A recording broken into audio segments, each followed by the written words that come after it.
ովքեր որ սպասում էին, որ կալանք չի լինելու, առնվազն Նիկոլ Փաշինյանին չեն ճանաչում, որովհետև նա ուղիղ տվեց իր հրահանգը ազգային ժողովում նստած, եւ այդ հրահանգները այնքան անթաքույց էին իր հրապարակային ստատուսների տեսքով, որ ուղղակի այլ բան ակնկալել հնարավոր չէր։ Մենք ապրում ենք ակնհայտ բռնապետական ռեժիմում, որտեղ կարծիքի ազատությունը խեղդվում է բնում, ցանկացած տեսակի աջակցություն հայ առաքելական եկեղեցում փաստորեն ստացվում է, որ դատապարտելի է բառի ուղիղ իմաստով, եւ ստացվում է, որ գործարարը, որը իր ամբողջ կյանքում բացի բարիք ստեղծելուց, բացի բարեգործություն անելուց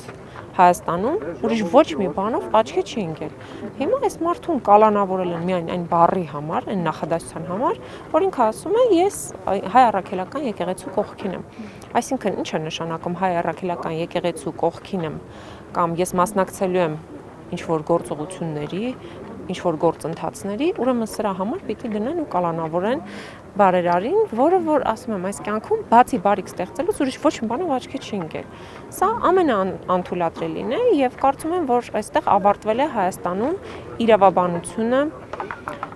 քրյա դատավարությունը եւ Հայաստանում ուղղակի չկան դատարաններ։ Հայաստանում կա գրպանային դատարան, Նիկոլ Փաշինյանի ուղիղ հրահանգով SMS-ներով առաջնորդվող դատարան, որը որ կայացնում է քաղաքական որոշումներ։ Իսկ որ Սամվել Կարապետյանը քաղաքական բանտարկյալ է այս պայդրությամբ արդեն, դա որևէ կարծիք, որևէ երկրորդ կարծիք լինել չի կարող։ Այսինքն առաջիկայում տեսնում եք նաեւ ավելի խիստ դատավճիռներ, դեպի եկարանքը երկարաձգվի։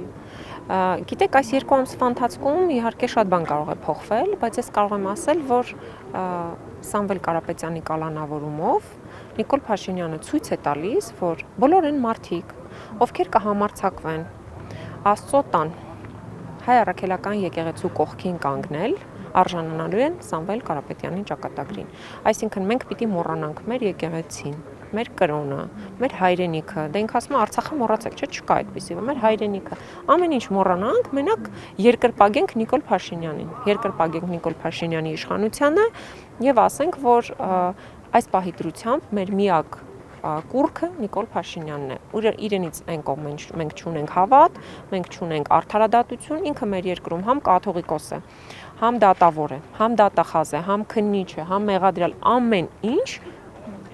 կենտրոնացած է Նիկոլ Փաշինյանի մեջ, բացի վարչապետությունից, այո, որովհետև ինքը հրամանը ակնհայտորեն տվեց ազգային ժողովում մեղադրանքի էության։ Մեղադրանքը ասեց, որ այս բառի համար ինքը պիտի պատասխանատվություն կրի, ու պատասխանատվությունը ըստ այդության կրում է կալանքով։ Եվ այսքան մարդիկ հիմա որ այստեղ հավաքված են կեսգիշերա, արդեն այսքան ոստիկանական ուժերը կուտակել են, այսինքն դու ինչ ես անում, ում հետևից ես ընկել, բարերարի։ Մարդ ասում են, որ իր կյանքում մենակ բարիք է ստեղծել։ Այսինքն ում համար են այսքան ոստիկանական ուժերը այս պահին կուտակված, առավոտից ժամը 12-ից այստեղ են, գալիս են, ավելացնում են։ Նիկոլ Փաշինյանը շարունակում է ապրել վախերով եւ իր միակ վախը իշխանության կորուստն է, որ ինքը կկորցնի իր իշխանությունը, դրա համար հավաքել բերել է իր ուժային կառույցներին, փորձում է դրանով պաշտպանվել, բայց ինչքան։ Ի վերջո լինելու են ընտրություններ եւ ի վերջո Նիկոլ Փաշինյանը մի օր գնալու է այս իշխանությունից, որևէ իշխանություն հավերժ չէ։ Եվ ինքը պիտի հասկանա, որ գոնե այնպիսի արժեքներ չոչնչացնի, որ հետո դրանք հնարավոր լինի մեր կյանքում ընդհանրապես վերականգնել։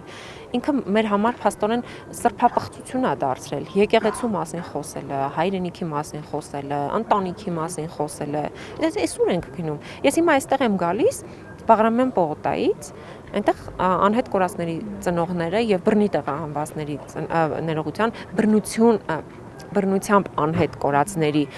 ծնողները փակել են Բաղրամյան պողոտան այս պահին ու իրենք ակցիա են իրականացնում եւ պահանջում են իրենց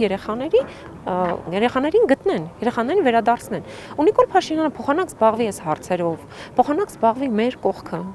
Մի քանի 100 կիլոմետր էլ չի կազմում ամբողջությամբ։ Մեր հարևան երկրը կանգնած է միջուկային պատերազմի աղետի առաջ։ Մենք եկել ենք այսօր բարերարես դատում։ Այսինքն էսա քո համար ազգային անվտանգության միակ սպառնալիքը։ Մենք էլ ուրիշ սպառնալիք չունենք։ Մեր գերիներին հետ բեր։ Մեր անհետ կորածների մարմինները հետ բեր։ Մի խոսքով սա ազգային խայտարարություն է արդեն։